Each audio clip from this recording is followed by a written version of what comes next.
महाराष्ट्रातील मुलींच्या सुरक्षेसाठी राज्य सरकारने एक महत्त्वाचा निर्णय घेतला आहे। आता राज्यातील शाळांमध्ये विद्यार्थिनींना स्वसंरक्षणासाठी लाठी आणि कराटेचे प्रशिक्षण दिले जाणार आहे।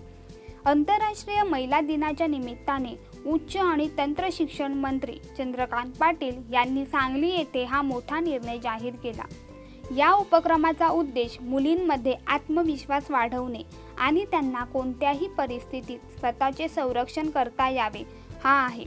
तर मिळालेल्या माहितीनुसार या योजनेची सुरुवात सध्या प्रायोगिक तत्वावर सांगली जिल्ह्यात करण्यात आली आहे। येथे 50 शाळांमध्ये पायलट प्रोजेक्ट सुरू करण्यात आला आहे। या अंतर्गत विद्यार्थिनींना दर शनिवारी 1 तास कराटे आणि जुडोचे प्रशिक्षण दिले जात आहे। प्रशिक्षित मार्गदर्शकांकडून मुलींना विविध स्वसंरक्षण तंत्र शिकवले जात आहेत। या प्रशिक्षणाचा कालावधी पूर्ण झाल्यानंतर विद्यार्थिनींची परीक्षा घेतली जाईल।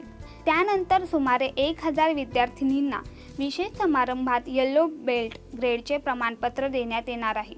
महत्त्वाची बाब म्हणजे पुढील बेल्टचे प्रशिक्षण घेण्यासाठी लागणारा संपूर्ण खर्चही प्रशासन उचलणार आहे।